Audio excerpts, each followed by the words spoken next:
بسم اللہ الرحمن الرحیم۔ السلام علیکم محترم ناظرین۔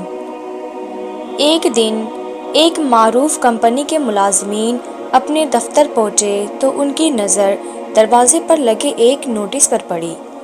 اس پر لکھا تھا، کل رات وہ شخص جو کمپنی کی اور آپ کی بہتری اور ترقی میں رکاوٹ تھا، انتقال کر گیا ہے۔ آپ سب سے درخواست ہے کہ اس آخری رسومات اور جنازے کے لیے کانفرنس روم میں تشریف لے چلیں، جہاں اس کا مردہ جسم رکھا ہے۔ یہ پڑھتے ہی پہلے تو سب اداس ہو گئے کہ ان کا ایک ساتھی ہمیشہ کے لیے ان سے جدا ہو گیا، لیکن چند ہی لمحوں بعد انہیں اس پریشانی نے گھیر لیا کہ وہ کون سا شخص تھا جو ان کی اور کمپنی کی ترقی کی راہ میں رکاوٹ تھا۔ اس شخص کو دیکھنے کے لیے سب تیزی سے کانفرنس روم کی جانب ہو لیے۔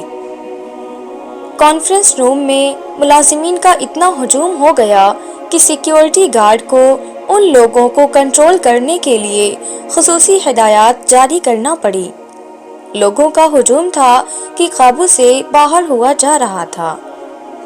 ہر شخص یہ سوچ رہا تھا کہ سامنے پڑی چادر کے نیچے وہ کون سا شخص ہے جو میری ترقی کی راہ میں رکاوٹ تھا۔ پریشانی تھی کہ بڑھتی ہی چلی جا رہی تھی۔ بالآخر کمپنی کے مالک نے ملازمین سے کہا کہ وہ ایک ایک کر کے آگے جا سکتے ہیں اور کفن پوش کا دیدار کر سکتے ہیں۔ ایک ایک کر کے سارے ملازمین کفن کے قریب آتے، کفن کی چادر اٹھاتے اور جوں ہی وہ اس میں جھانکتے دنگ ہو کر رہ جاتے۔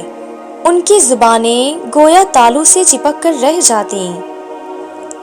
ایک ایک کر کے وہ سب کفن کے گرد جمع ہو گئے اور سب کے سب گویا سکتے میں تھے۔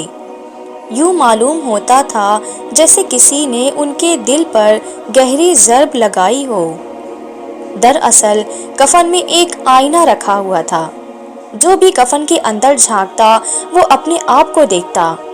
آئینہ کے ایک کونے پر تحریر تھا، دنیا میں صرف ایک شخص ہے جو آپ کی صلاحیتوں کو محدود کر سکتا ہے یا آپ کی ترقی کی راہ میں رکاوٹ بن سکتا ہے، اور وہ شخص آپ خود ہیں۔ آپ کی زندگی میں تبدیلی آپ کے پاس کے تبدیل ہونے سے، آپ کے دوست احباب کے تبدیل ہونے سے، آپ کی فیملی کے تبدیل ہونے سے، آپ کی کمپنی کے تبدیل ہونے سے، آپ کی رہائش کے تبدیل ہونے سے یا آپ کے معیار زندگی کے تبدیل ہونے سے نہیں آتی۔ آپ کی زندگی میں اگر تبدیلی آتی ہے تو صرف اس وقت جب آپ اپنی صلاحیتوں پر اعتبار کرنا شروع کر دیتے ہیں، ناممکن کو ممکن اور مشکلات کو چیلنج سمجھنے لگتے ہیں۔ اپنا تجزیہ کریں، اپنے آپ کو آزمائیں، مشکلات، نقصانات اور ناممکنات سے گھبرانا چھوڑ دیں، فاتح کی طرح سوچیں اور فاتح بنیں۔ زندگی میں آپ کی کامیابی کا دار و مدار اس بات پر ہے کہ آپ زندگی کا سامنا کس طرح کرتے ہیں۔